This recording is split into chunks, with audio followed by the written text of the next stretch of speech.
Peace and blessings, family. This is your brother Asarimhotep with the Madu Mandela Institute for the Advancement of Science and Culture. Today is Saturday, October the 24th, and it is Black Science Month. And we have with us one of the co-founders of Black Science Month and also the idea sparker, of the entire movement. He is a mathematician, a teacher, and he has also shifted into a different mode of teaching, and we'll get more into that as we go along into the interview. And so we have a lot to cover, so all that and more when we return.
Welcome again for all of you who are home on a Saturday morning, or well, if you're on the East Coast, and on the West Coast, and then afternoon for those of you on the East and the Central.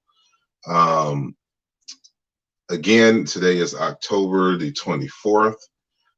Just a few days left into Black Science Month, and so you know that all throughout this month we have been, interviewing and highlighting individuals who are in the STEM fields. That stands for science, technology, engineering, and mathematics. And so, and then there's also another acronym, they add an A for arts, and so it becomes STEAM. And so we'll be dealing with that in the near future in terms of the relationship between the arts and sciences. And so I want to thank everyone for joining me today. Those of you who are listening live, and then of course those of you who are catching the archives. We have with us today a good brother I've gotten to know over the years, Brother Leonce Hall out of New Orleans. He came up with this idea for celebrating, Blacks in science or whatnot, and in Black Science Month. So we'll get into what his motivations were for that in a little bit. But beforehand, I want to, of course, make a few announcements. So on Thursday, which is going to be the 29th of this month, we're going to have with us the legendary psychologist, he's not a psychiatrist, psychologist, Dr. Wade Nobles.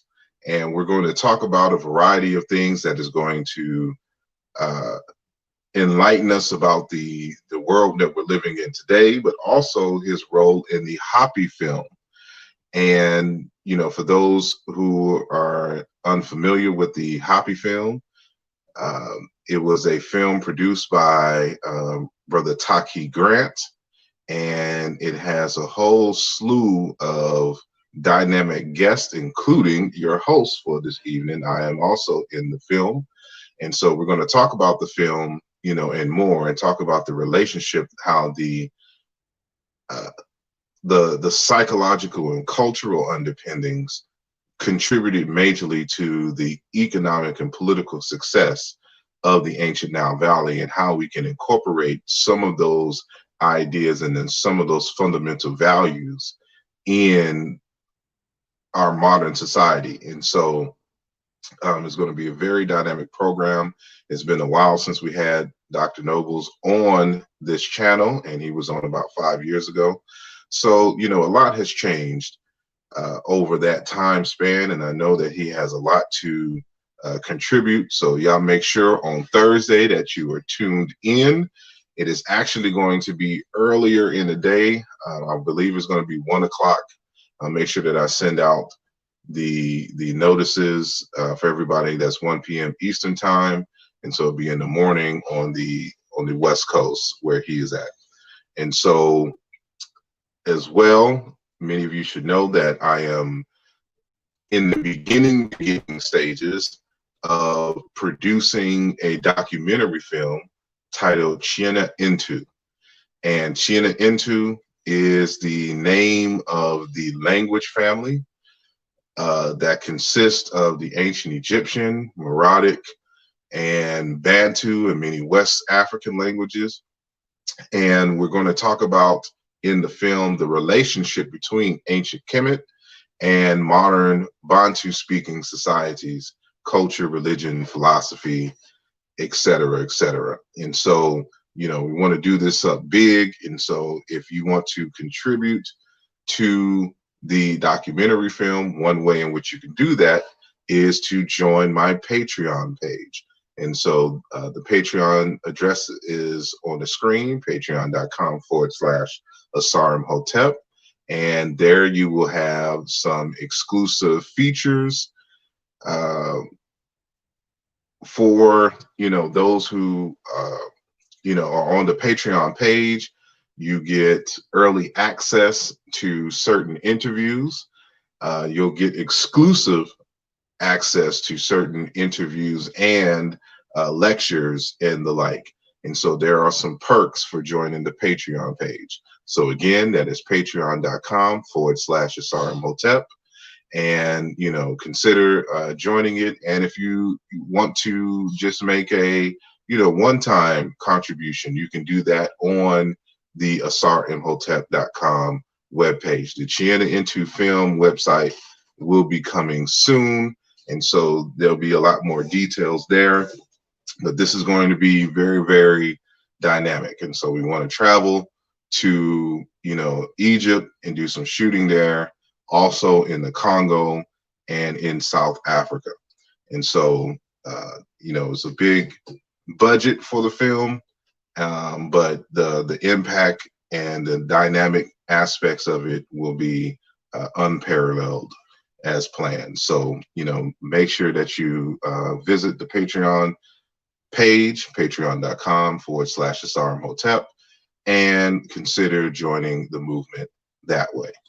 So without further ado, oh, and before I do that, of course, I always got to shout out everyone who is listening live, who decided to make themselves known in the chat room. So peace and blessings to Jeremy Kador, Sister Tamika, Donnie Williams, West Africa, YDNA EM2. He just put his whole genome out there. Non-Swirl Zone, and Bantu Morpheus. Peace and blessings to you all. And anyone who I didn't catch on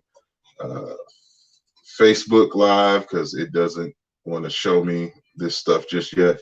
But peace and blessings to you all. And so now, without further ado, I want to introduce to you my guest, friend, colleague, brother from another mother, Brother Leonce Hall. Peace and blessings, good brother. How you doing? Peace to you. Peace to everyone who is watching. I am well. I'm well. I'm in one piece. Yeah, man. Things are all right. All right, all right. Peace to Sean in the chat room as well.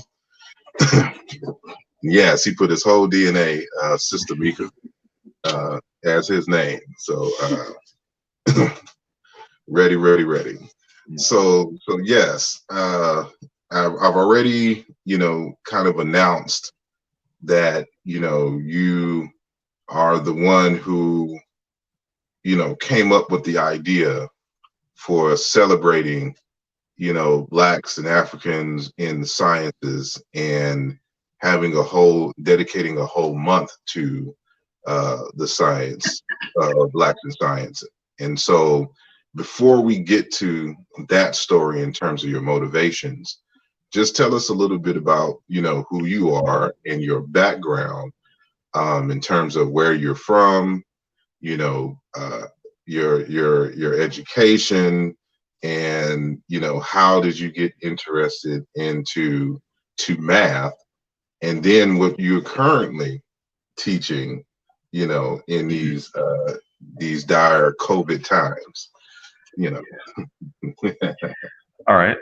So yeah, my name is Leonce Hall. I'm originally from New Orleans, Louisiana. Um, I'm a writer, and I'd like to think a poet at heart. Um, I'm the son of an educator. My dad taught in the Orleans Parish School District for 28 years. And then after Hurricane Katrina hit, he taught another 2 years in Baton Rouge. While I was in college, I'm a graduate of Grambling State University. My degree is in information systems. Funny thing about that, real quick tangent. My dad is a teacher. I had every intention of going to Grambling State and majoring in English and education. I wanted to be a writer and a professor. That was it. And my dad said, "No, son, you can't do that because I want you to get paid what you work." I've been a teacher for 30 years, trying to support a family, trying to build a life on a teacher salary. It's hard. You don't get paid what you work. I know that you are, into more things than just teaching, right? Like you're to those computers, right? Go measure them computers. That's the wave of the future. And I said, yeah, I guess I am. So that was how I ended up being an information systems major. And to be certain, I had some wonderful, wonderful, wonderful trainers while I was on campus at Grambling State. It was a wonderful experience. I am glad that I majored in information systems for the exposure and for the thought training. Like it taught us how to perceive problems and situations. It taught us about being object oriented. But when I graduated, I had every intention of going back to New Orleans and finding a way to help burgeoning businesses, hopefully one of my own, kind of get off the ground. Over the course of that process, Hurricane Katrina did hit, and I was blown out to Houston, Texas, where I reside now. And I actually got on with a programming firm. I got on with a business that builds point of sale software for car dealerships. They're using a language that almost no one uses anymore. But because of my training at Grambling, like they knew I could handle this language. They said, "Oh, you are trained. You can come on and do this." I got on, and I was fired after about 2.5 months. I found out that even though it was a thing that I could do, it was a thing that I was capable of doing, it was not something that inspired me. It was not something that moved me. The environment and the engagement that was there was very sterile. The company itself was a fairly conservative environment. And it was there that I found out that I knew me, and I should have listened to my own heart and mind in the first place. That programming was, again, something I could do. It wasn't something I loved doing, something I wanted to do, necessarily full time. And now that I had that firsthand experience, I decided to go and get my teaching certification like I wanted to. Now, in the course of between graduating college and getting certified to teach, there were several instances that I had for working with young people in a couple of summer camping situations. There was a science camp that I was kind of brought on to kind of tutor with. And I saw a lot of young people, young Black people, young African people who thought about science as someone else's realm. Especially once I got on and I started teaching mathematics for that reason.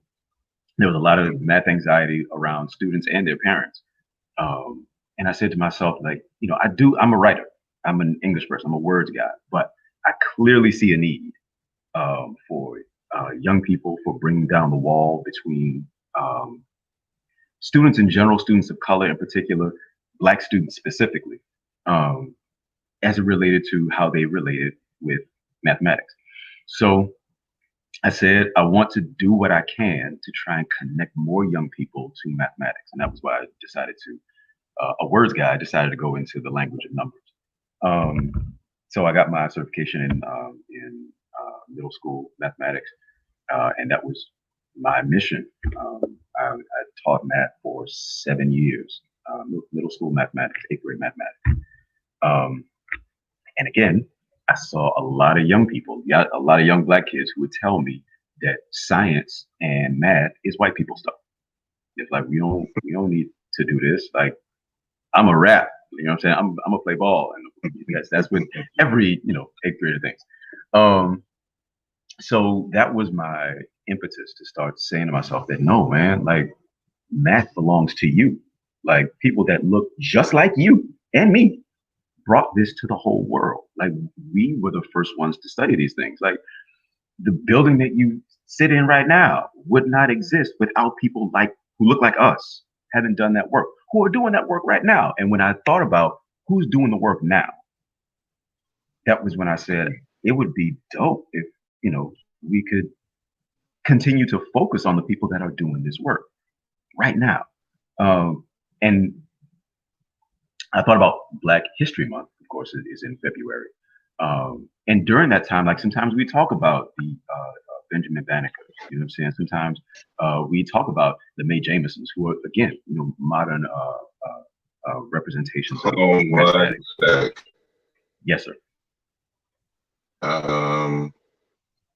It sounded like you were robotic when you were talking just a moment. And I don't know if that was just me or if that was, if everybody else could hear that. So if everybody is listening to my voice, were you hearing, a kind of a breakup when he was talking? I know there's going to be a moment delay.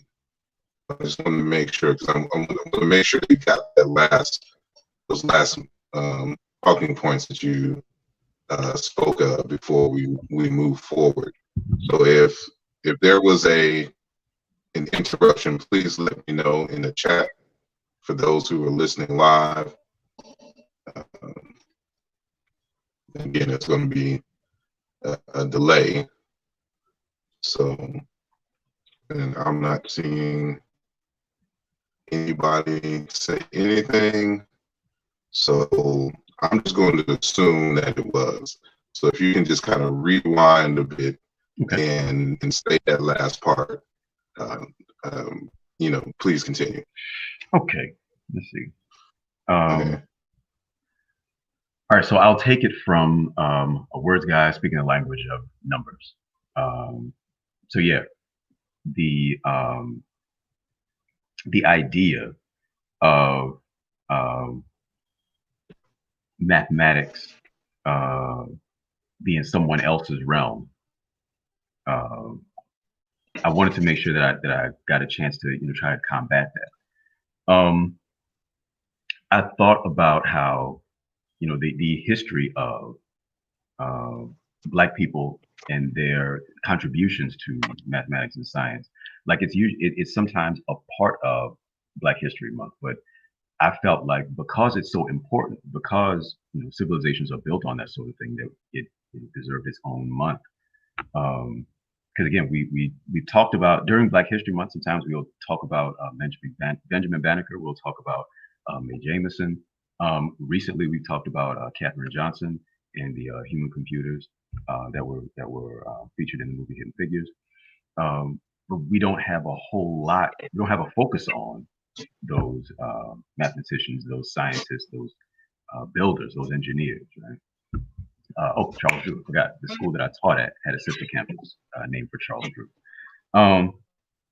So that was when the idea was sort of born that we celebrate Black History Month in February, which is great. We celebrate Black Music Month in June, which is also great. Again, the mathematics and science of music, like that is its own genre. That's its own family of understanding.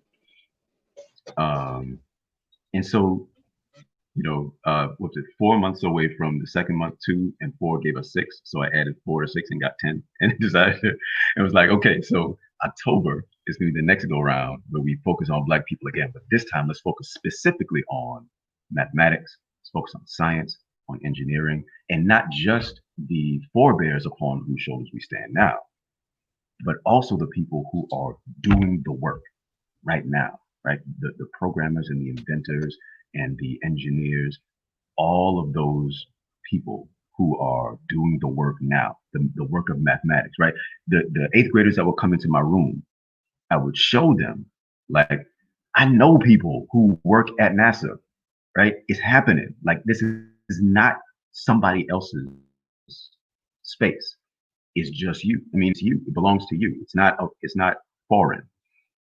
Um, so that was the impetus for number one, going to teach mathematics, and number two, um, trying to bring that to a younger generation, again, just to make sure to show them in the large part that science and mathematics were not something that was foreign to them, something that a realm that was not that was kept away from them, but to also, from the macro level, bring it down to the macro level. Like, okay, so now that you see there are people who are doing these great mathematical things, these great scientific things, now here you are, eighth grader. Let's deal with this pre-algebra right quick, because we want to try and get you there, right? We want to make sure that the larger scientific concepts are like a bridge is built between there and where we are right now. Like those great destinations begin with these small journeys. So that was where the idea for Black Science Month, right? A month dedicated to African contributions to math and science came from. Besides that, on a more personal level, I spend a lot of time watching people refer to the world over, people refer to worldwide, people refer to global, right? They use phrases like that and perceptions like that without including Africa, without including, dark-skinned Africans. And I said, this needs to change. Like, the world itself is changing. Technology has brought us all closer. It's time out for ignoring an entire continent, right? That has essentially cradled all of civilization, for all of these millennia. So that was another thing that made me think that the continent has often been underrepresented, has often been overlooked. There's books about how it's been underdeveloped over the course of generations. And I'm like, nah, it's time for the continent and her diaspora to get her due. So I'm like, yeah, man, I don't want to be overlooked anymore. Like, again, I'm a words guy. I'm a poet. I'm a writer. I believe in the power of stories and being able to make clear those ideas that have been long hidden. You know what I mean? Because I read a quote once, and I'm very angry. I can't remember who said it.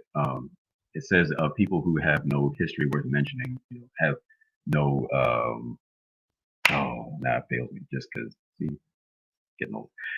But the absence of history invalidates anyone's presence is the function of the thing. So, yeah, man, I want to make sure that African people's history and contributions are included. I want to make sure that young people are exposed to those contributions and that experience. And more than anything, the way that my teachers taught me was to try to train a new thinker. Like that's what I do when I'm at work. I'm trying to train new thinkers. Right? I believe in creating innovators. Remembering is not enough. Just understanding is not enough. Like applying, creating, that matters to me. I talked a long time. Did I cover it all? No, you covered it all, and answered a few questions that were already down the pipeline. So it seems like the audio issue was me, according to the people. So I switched to the laptop. And so now I'm a SAR testing Imhotep on the laptop. So, all right. So I'm off the phone until I figure out the streaming issue. But the flow was unbroken, so we good. All right.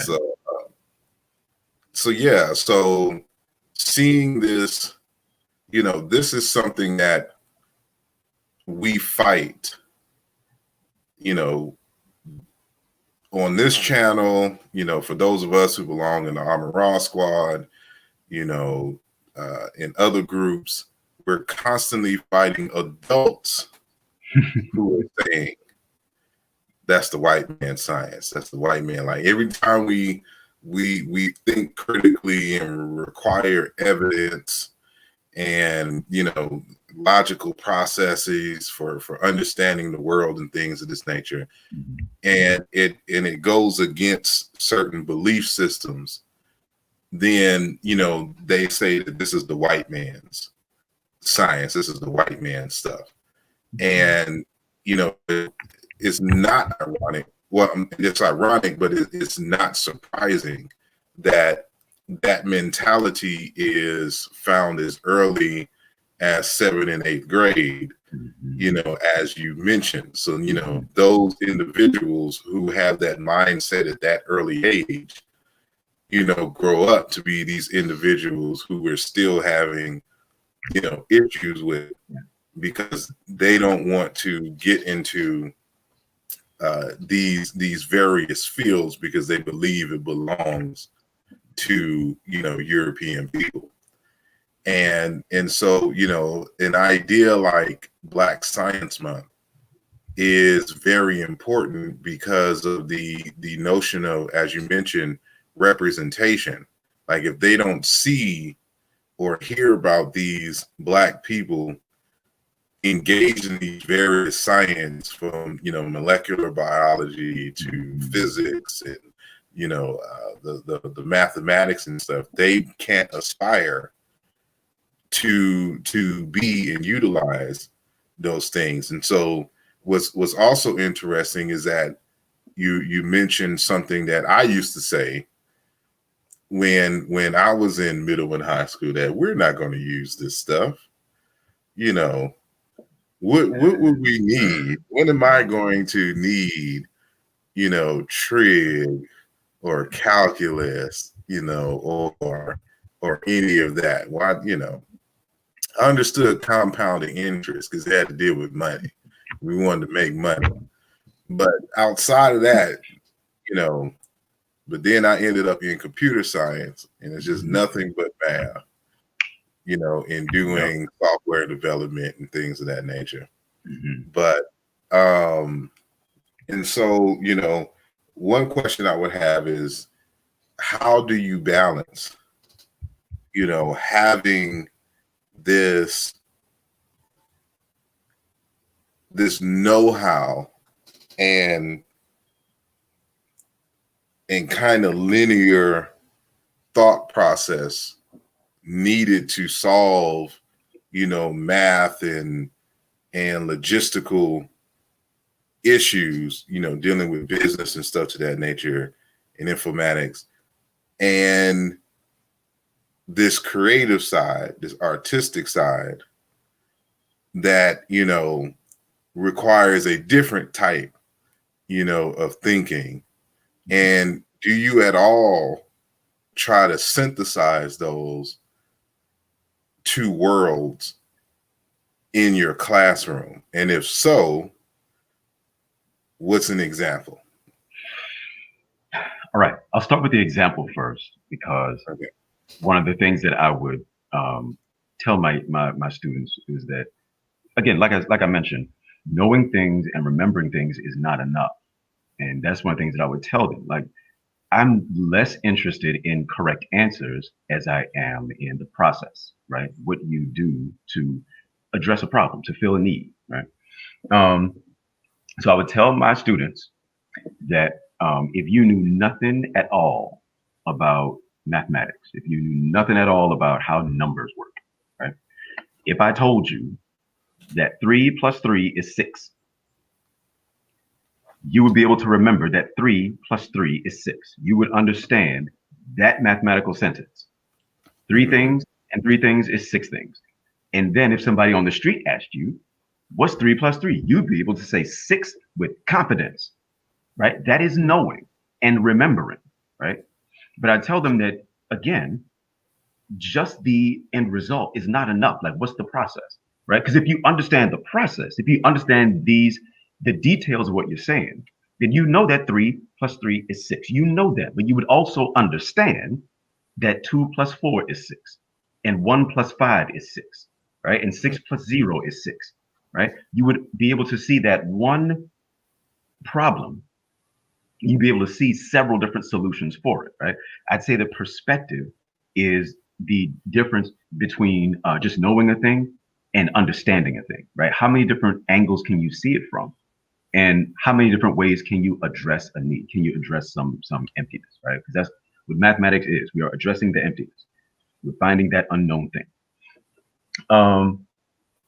So when you ask how I would balance the two, the fun part about teaching math, and now I kind of do the same thing as I teach English, is kind of challenging the ideas that we've always kind of held and kind of inherited, that we kind of assume that we know, and kind of seeing like how that weighs, how we're able to challenge that and kind of test it. I would often, especially dealing with 8th graders and pre-algebra, we would talk about graphing and we would talk about lines, and I'd ask them what a line was, and in every class period, 98% of the answers were a line is, it's a line, it's a line, right? And I'm like, yeah, you got an idea about it, but how have you really examined that thing, right? What do you do to make a line? Like, what does all this mean? And then we start getting into y equals mx plus b, and point slope and all these equations. But just the concept of lines and what they mean, and being able to challenge that, like that is when, again, the linear idea is we start to take that line and we kind of look at it from several different perspectives. Like we have to ask ourselves, okay, so what does a line mean? Like, where do we get a line from? And watching that abstract, just sort of acceptance of a cloudy idea become a concrete understanding of a connection of points in space. You know what I'm saying? Like we would really start to interrogate, what makes that work? What are the rules, right? What are some of the things that we can do with the idea of connecting points, right? And variables, and what those values are, and infinity, and it suddenly a very small idea stretches into a very broad one. So I like to think that the fun we would have with those questionings and those challenging fosters and encouraged students to be creative. Because again, I'm a poet at heart. You know what I'm saying? I'm a writer and an artist. Like I like to use my imagination. I like to stretch those ideas out. I like to challenge things that I like to think that I believe or that I hold dear, but I will always test them against what is serving me and what is not. And I would use that same idea when it came down to talking about equations, when it came talking about formulas that we use. Like, test these things, right? I'm presenting some algorithms to you. I'm presenting some tools to you. See if they work, and don't be afraid to challenge these things. This is where our innovation comes from, right? Asking questions that we aren't quite sure how to answer, or we aren't quite sure how to attack. A buddy of mine used to say often that no problem can be solved at the same level of thinking that created it. So if we are going to, again, fill a space, if mathematics is the filling of space, is the answering of some unknown, then we got to kind of stretch ourselves and move to someplace higher and look at it from a different perspective. And that was very often a word that I would repeat in my room, was perspective, how we are looking at a thing, how we are attacking a problem. so yeah, man, like the linear nature, especially of pre-algebra, right? And that was another reason why I chose to teach eighth grade was um, that is the area. I mean, adolescence is a turbulent time. Mhm. Just watching my dad kind of do his thing over the course of his career. Um, I would often listen to teachers talk about how they would never ever teach middle school in a million years. When I was doing my alternative certification program, I would tell people, "Yeah, man, I want to teach middle school math." They'd be like, "What is wrong with you?" You know, people we all know us. We all know the difficulties that we had when we were in middle school. I mean, some more than others, but just generally speaking, because of the onset of the changing nature of young people, kind of growing from a completely dependent child to an independent adult, that is turbulent. We know about how the brain develops and how that lends to drastic changes, and lots of upheaval, lots of inconsistency. Um, yeah, man, like that. I chose that because, again, a lot of my most valuable trainers I had in my middle school years. Like the reason that I am type of um, the type of teacher that I am, and the reason I'm the type of English teacher that I am, certainly is because of my sixth grade English teacher, Mr. Franklin at Thomas Alva Edison Middle School, Forstall Street, New Orleans, Louisiana, 70117. He was one of the first black men that I'd ever met who like wore a suit to work every day. And the way that he used language, I didn't find out until after I was out of elementary school that his dad was a preacher. I was like, oh, it makes sense now. Um, but the way that he spoke and the way that he engaged language, that inspired me. Like it was one of the things that fed me as a writer. And the way that he would challenge us, the way that he would question us, is one of the things that inspired me as an educator. Um, so all that was said to say that, those trainers in my most turbulent years are what inspired me to help young people through what I know is a turbulent time, especially in our Title I public schools. I already know that the grounds underneath all these young people, I won't say all, but the vast majority of them is shaky, is uncertain, especially the type of climate that we're living in now, socially and politically. I know how the folks edified me through my difficult years, and the way that I was raised and loved. Like I want to be able to edify someone else through their difficult years. My dad would say often how fun it was to have his students come back and see him. He is overflowing with stories about students that he taught. They come back and be like, "Yo, you those seeds you planted, like they flourishing." I've had a couple of students that I've had my first and second years go on to do some really incredible and impressive things. The job I do is hard as bleak, but I love it. I love it. And there's more I got to say about that, but that's for later on. So yeah, I talked a lot. Again, I think I answered the question. I hope. I think so. But yeah, arts and arts and mathematics, arts and science. It is possible to marry the two. I mean, because I think it all boils down to perspective. The more perspective you have, the more ways you can look at a thing. The more ways you can appreciate it, the more ways you can maintain it, the more ways you can innovate and build on it. Yeah, man, perspective is the key word. Indeed. We have a question from the audience. Ooh. And Non-Swirl Zone asks, with the implementation of automation in the workspace and in manufacturing, do you think jobs will continue to be plentiful for math information systems majors? Fewer employees needed. That's an excellent question. In my opinion,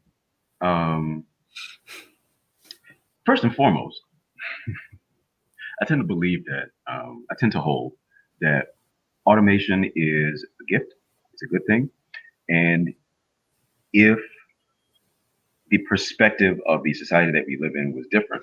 We would be doing cartwheels for automation moving in and replacing um, repetitive, sometimes dangerous, often underappreciated, undervalued jobs with robots who can do these things, so that the human resource, the human talent pool can be dispersed and implemented in other areas. Like that's what that's supposed to mean. Like having a robot come in to do the work of 100 people is supposed to free up 100 people to now be the innovators.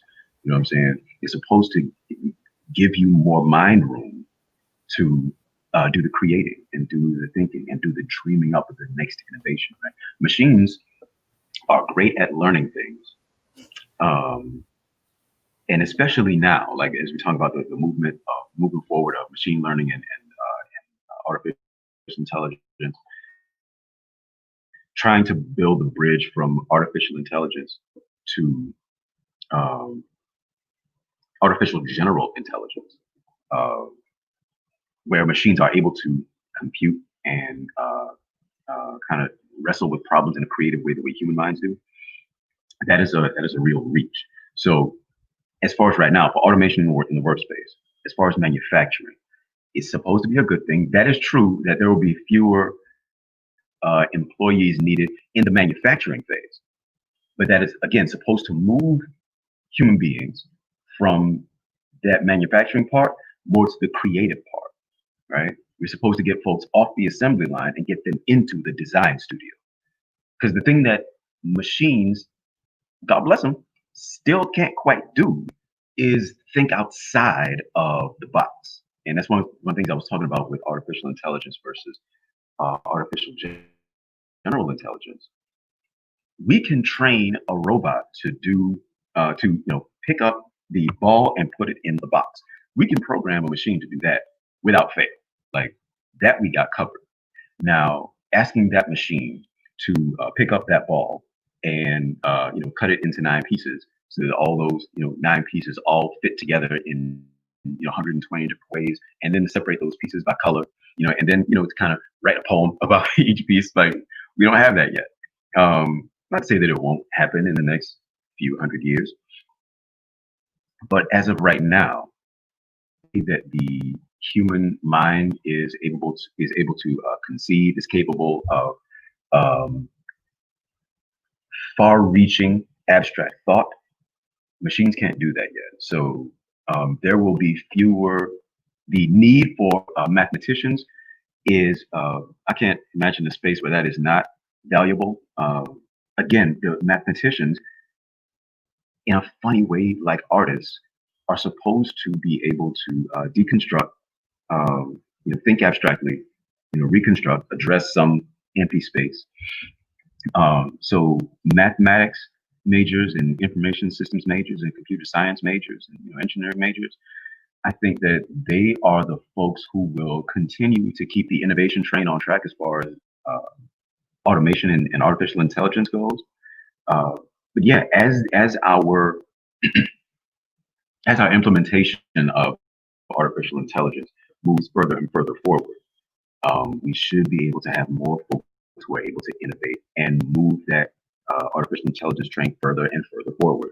So that gives us more innovators, and then we move it even further forward. Like I think that the human capability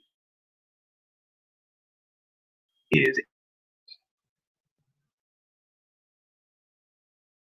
as a result of more and more of the machines doing the things that we know that machines do well, right? We have made it to the kind of life point and made it to the point in the life web on this planet because of our adaptability. And it has been a bear trying to get machines to adapt the way we do, right? Boston Dynamics and their Atlas programs and their Atlas robots and implementation systems. It's funny to see, and when I say funny, I mean both haha and wow. It's funny to see how well Atlas is able to adapt, but even then, that is a huge energy expenditure, and that is mountains of code, right? If you look at code as a series of what ifs, right? The human brain is able to process a lot of those what ifs in ways that machines simply cannot yet. So, yeah, now Swirl, we still need math majors. We still need information systems majors. In order for us to get to the point that we can reach, we need folks that are able to have our machine souls keep up to a certain degree. Indeed, and I would also add that you would need folks who are mathematically and especially computer literate in terms of coding and security, because so much of the world is being connected by an internet that, you know, also more people who intend to do harm are connected to that web. So if you don't have a good sense of like online security, for example, you know, and just, you know, how you could probably create your own devices that can work with others, for example, that won't allow people to hack into your systems because it's not open source, you know, code or whatnot, that, you know, like they would have to be in your home in order to really kind of study and find vulnerabilities and things of this nature. It's like it's so much that you can do. And then you think about the opportunities in Africa as, you know, one of the largest and growing economies, you know, and what could be done in the help in developing, you know, saying of Africa itself. Yeah.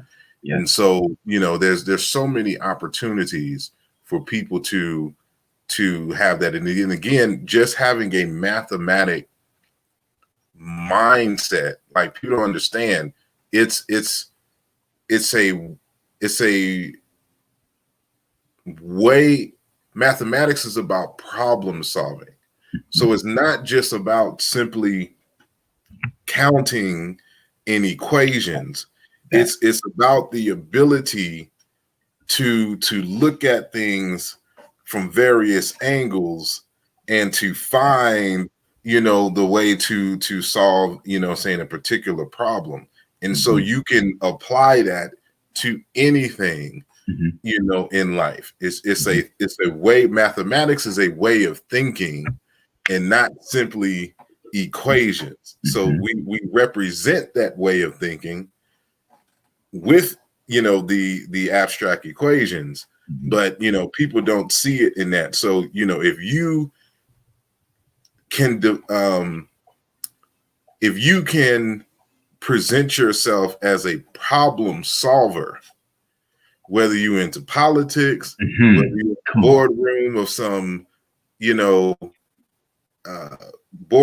some, you know, corporation, you know, whatever. It's your ability to solve problems that is the skill set, and not simply the title, you know, saying of a mathematician or, you know, or whatnot. So you are saying everything that I would say to my students.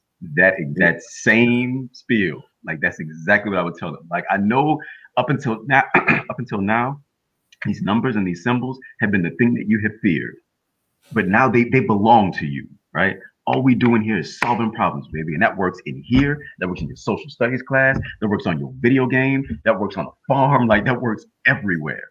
Yeah. Yeah. Exactly. It doesn't, you'll never, you know, there's always going to be an issue.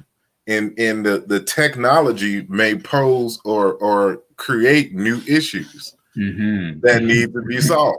Yes, sir. Yes, you know, every step of the way. Yes. You can never, you know, the laws of physics ensures that you can never build 100% efficient machine.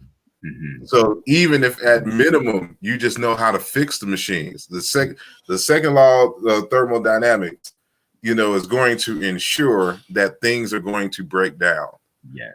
And so if you can fix those things and know how the inner circuits and everything works, then you have a skill set that, you know, a lot of folks, you know, saying don't have. Mhm. But so yeah, so that's something that we face all the time. And so the hold on, what was this? Was this a question or just a statement? Baba Sar, all the problems we are having here with cyber chat is caused by low bandwidth, your or my communication company, or the wiring of my your or complexes, coaxial or fiber optic wiring. That's possible.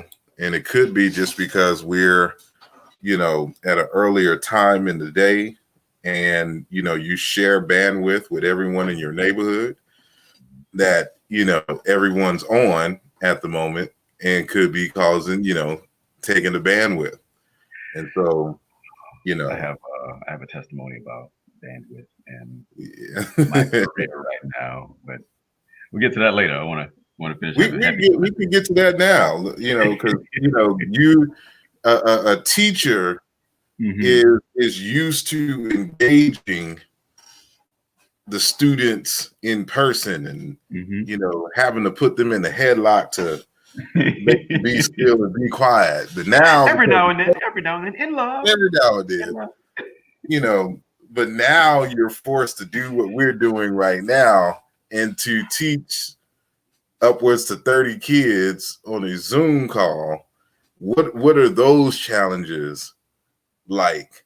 You know, having to teach these subjects, and not to be physically hands-on, you know, with the students. Okay, before I answer this, I need you to line up a lighter question because I'm about to go down in the hole. this, this part is not going to be happy. Um, so, yeah, just have something for dessert as it is. So, what is it like teaching in the age of COVID-19? Um, the short answer is compromised. If I had to find a word to try and encompass it all, the education experience is compromised um, because one of the reasons that I left the the programming firm that I was at, well, again, they fired me, but I was on my way out anyway, was that it was sterile. Like even the interaction that we did, the collaboration that we did was often digital, and I was in a what essentially was a cell. I mean, they called it an office, but it was, you know, it was a room with white walls and a couple of monitors and my keyboard and my mouse. Um, the lack of interaction was hard for me to take. Like I'm mostly an only child, but I had a whole lot of cousins who were my um, surrogate family. They were my surrogate siblings, and so I'm used to being able to bounce ideas off people. I'm used to being collaborating around folks. So, you know, teaching is and has been, you know, one of the ways that I've been able to enjoy, you know, kind of pouring out the love that's been poured into me. Now, since having been sent home in late March, I think it was like March 18th, because my date was still on my board when we went back to the school to clean out things up. Trying to adapt a learning experience to an online environment has been challenging to a degree. I'd say that our immediate response last year for my district and my school, our response last year was an effective one that attempted to, just like we were talking about before, address a problem and to at least keep the ball rolling that we had gotten started while we were still in person. I think that the bridge that we created from the point that we had to start working from home to the end of the year was an effective one. Even in our virtual environment, there were still some hiccups, which again will happen with any improvised solution. Um, but I think I think we did the best that we could with what we had at the time. I firmly believe that we were operating in good faith and in the best interest of students and teachers at that time. To start this school year, we started the year at home. It was a different sort of attempt at a solution, and it has felt at the very least ineffective. Some days I think it's out and out malevolent.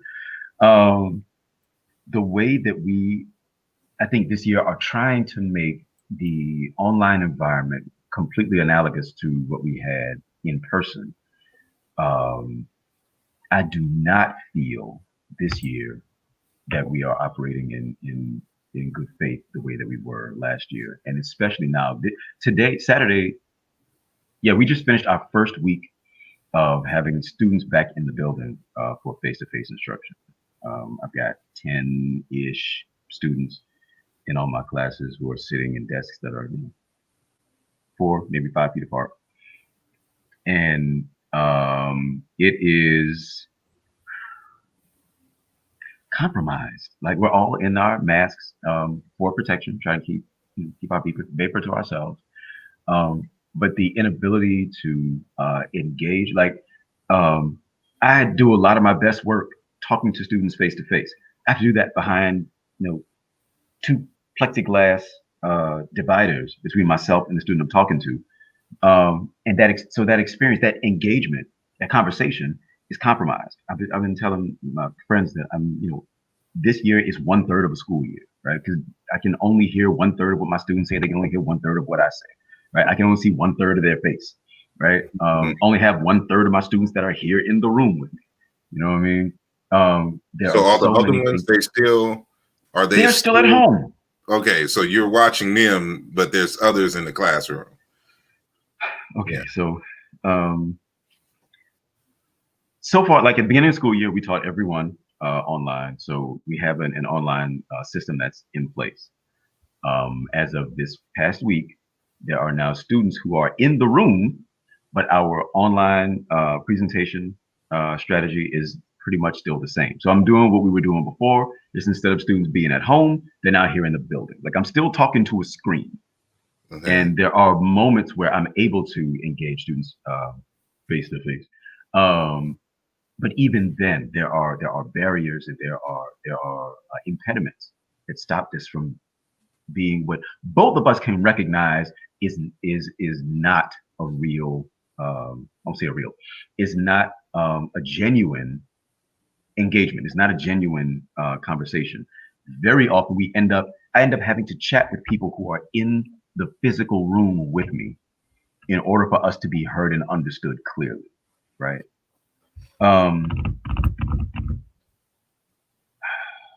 Now, granted, I'm again doing English now, and being able to talk about literature and plot and characters and all those things.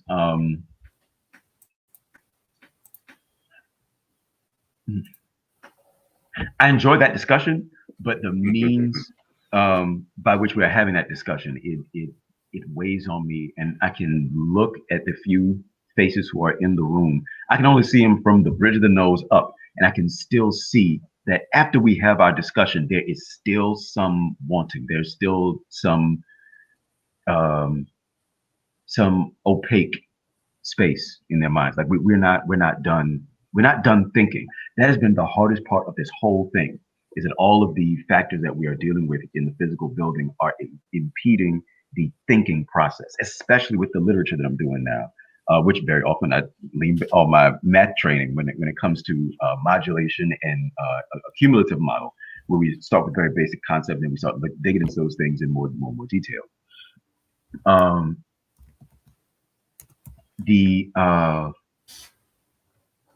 The ability to dig into concepts just is not there. Like, we don't have enough time, we don't have enough resources. In the interest of keeping everyone safe, quote unquote, we are not able to meet. Say it again. I didn't say anything. Oh, we are not able to meet and chew on ideas in a way that ends up being meaningful. I miss my kids, like, even the ones who are there in the room with me. I miss them because we don't get a chance to have genuine discussions, especially the way that our district has gone at moving. Like, as teachers, we are moving from room to room where students stay stationary. The idea being to have fewer people moving the hallway, and again, to try and decrease um, exposure as much as possible. I get it, but because teachers are moving from place to place, that feels even like even more of an upheaval than students being able to exercise their own uh, autonomy, being able to move around. And again, I get it, but just the implementation has felt. I I don't feel like people are. When I say people, I mean decision makers who. Oh Lord, that's a whole different sermon. Decision makers are moving us. When I say us, I mean teachers and students into the situation that we're in with the necessary intention of educating, with the necessary intention of you know making us better people. I think that we are really doing this in order to make sure that parents are able to go back to work. Our district has said so much. TEA has said so much. Like, yeah, we know the kid learn best, face to face. We also know that there's a pandemic raging. We also know that we have an economy needs to get started again. I'm like, yeah, come on, just make it plain, dog. Just tell me what you mean. Tell me that that we are the pearls that you are tossing before the swine of the economy. That, yeah, just don't lie to me. So there we go. Go kick you down the stairs. Like, don't just tell me I got the boots on. I'm gonna kick you. Like, don't try and make it cute. Don't try and dress it up. Again, I'm a language dude. Like, I understand what it is you're trying to hide under these blankets of sentiment, under these blankets of demonstration, under these blankets of good faith. You are not operating in good faith. We are not operating in good faith, and it just is. It has been difficult. It won't break us, but this is not the part of the journey that we enjoy. So yeah, man, teaching in the time of COVID-19 is this thing has so many tentacles. I know personally, I try to tell my students on a daily basis that I know that I am giving you my very best effort. I know that I am operating in good faith with my students. Now, the folks who are sending me here, who are sending us here, I don't know if I can say the same for them. That's not my space. But I try to tell my kids that I love them, and we're doing this because clearly the world is a complex place, and I want you young people to be able to meet this moment and the many others that you will inherit with the deepest level of understanding that I and all my colleagues, all the way up until you're done with your formal education, can provide you with. So the short answer, after the very long answer I just gave you, is that teaching in the time of COVID is really hard. But I love people. I have faith in young people, and I think that they're worth the work. So I'm a piss and moan about having to do it, but I'm going to do it the best I can. Indeed, indeed. And the last question for today: what do you want to see? I shouldn't say done, but what is the kind of impact do you want to see for Black Science Month? Like, how do we measure that, in the future? To what extent do you want it to grow? Where do you see it going in the future?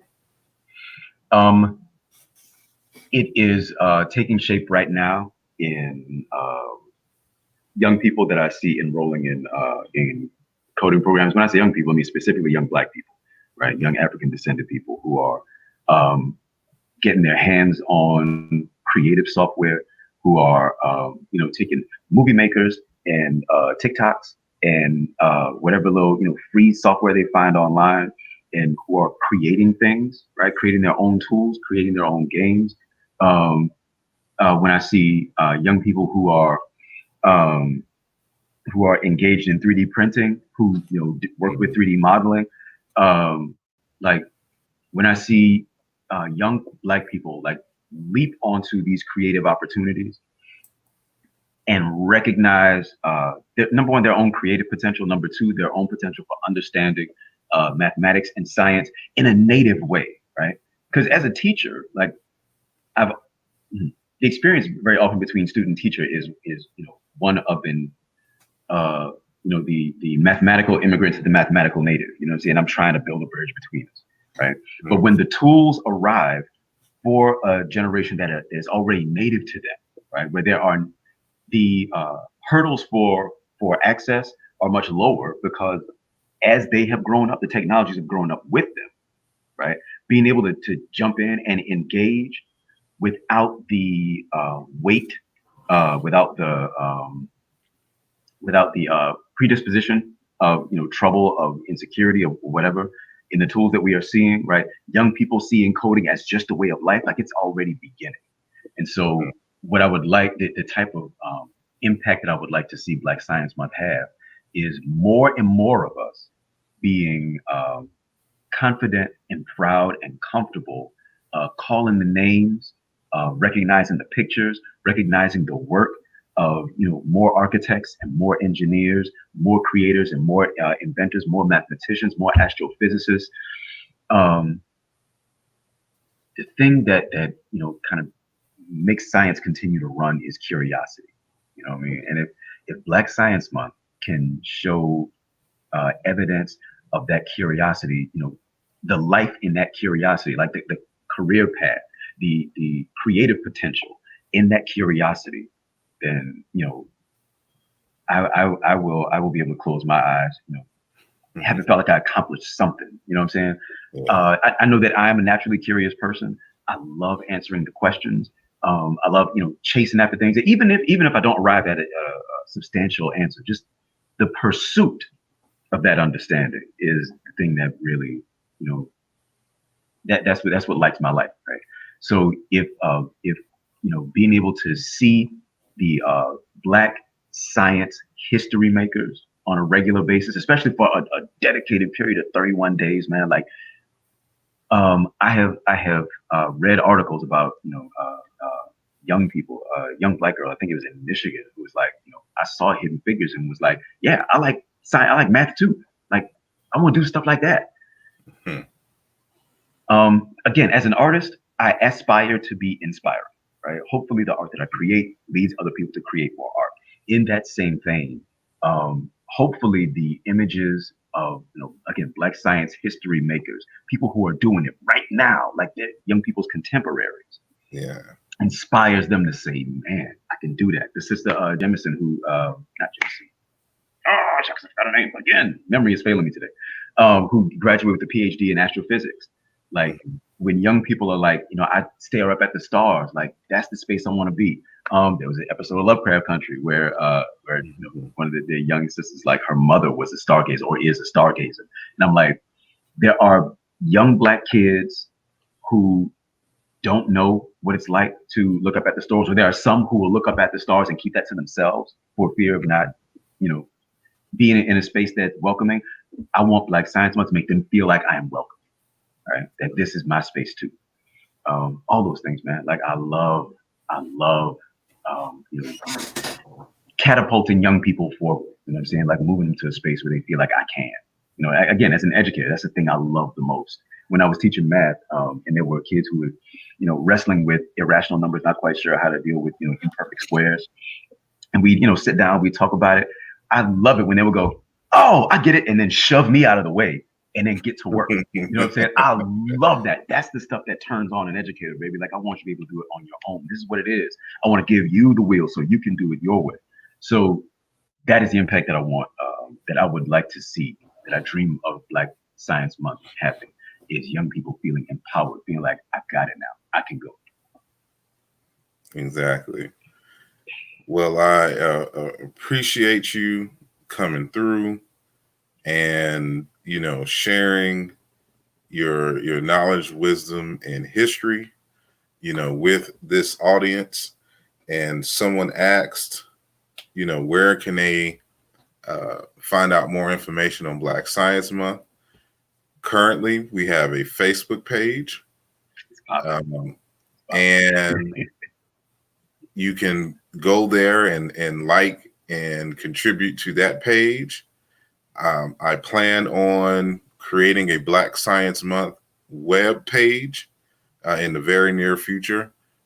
Starting in 2021, I got some other projects in the pipeline I got to finish off for 2020, but 2021 is the coming website for Black Science Month. Again, I just launched the YouTube page, so hopefully we'll see some more things, and maybe we can even put together some more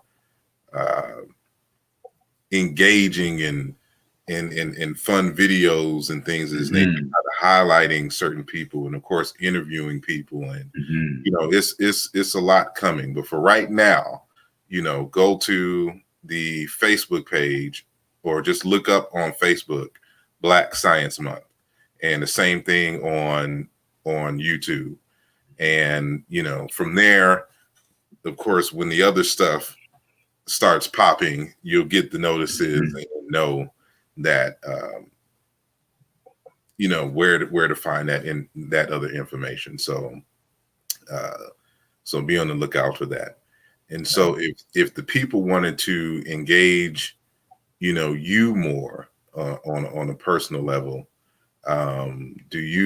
is there a place where they can go to reach you specifically? Let's see. I have an Instagram page for my like teaching endeavors. It started off as an add-on last year. Again, last year was more effective, I think, attack at this COVID learning thing. But anyway, I'm on Instagram at lhall_wordflex. I was supposed to create a teacher Twitter account. I haven't yet because I have bigger things to do. But that also was coming. Right now, that Instagram profile is the best place to catch me, and I plan on working that out. I got to beef that up more. I plan on turning that on this month, add more videos and little things that my students can do to kind of stay engaged apart from our formal realm in the school. And there's going to be a Twitter account that's going to follow after that, kind of engage with literacy, with stories, especially about Black people. Oh, October is also a Black Speculative Fiction Month. I am a comic book nerd. I love science and science fiction and fantasy. And so in the same way that Star Trek inspired Whoopi Goldberg, in the same way that Mae Jemison is like the only astronaut who has also been on Star Trek, The Next Generation. In science fiction, I think very often fuels our ideas, that stretches our imagination, that kind of creates those innovations. You can ask a lot of mathematicians and scientists. They're like, reading, Asimov or Ray Bradbury, that kind of inspired me. That made me want to try some, new crazy ideas. That is also another way that young people get inspired. Not young people, people in general get inspired. So say that to say that between the new Twitter that's coming and Instagram at lhall_wordflex, that's the best place to find me. That and hit that Facebook page, Black Science Month Facebook page. And here's the thing. Let me shout out Asar for really keeping that thing lit, because me and lesson plans and calling parents and grading that eats up a whole lot of my time, and I don't have a chance to jump on the way I really want to. But yeah, thank you for continuing to lift the banner high. Thank you for continuing to beat the drum. Thank you for continuing to move this concept forward, that I think is going to move Black people forward, that I think is going to move the world forward. We appreciate your dedication to this concept. I mean, this is a love movement, man, and I think that you are really pouring your love into it. We appreciate it. Thank you, thank you, thank you, thank you, thank you. Good night, thank you. No doubt. And thank you all for listening. Thank you all who are in the chat for engaging and for your questions and comments. And with that, again, Thursday, it's actually going to be at 2:30 p.m. Eastern time is when we're going to have Dr. Wade Nobles on. So make sure that you tune in for that. And then, of course, my personal social media is all of these different things here. So if you want to holler at me, you're trying to argue about something, you know, I want the smoke. So you can get the smoke on Twitter, Instagram, Facebook, and YouTube. And of course, Yeah, my you're right. webpage at asarimhotep.com. But this is Black Science Month, and we will continue to, highlight and showcase, those in history, and of course, those who are doing it now, in the various scientific fields. So keep studying, keep asking questions, and keep an open mind, and stay curious. And so, with that said, y'all have a blessed weekend. Remember to wear your mask, wash your hands, keep some sanitizer handy, and let's get through this together. So I'll holler at y'all. Peace.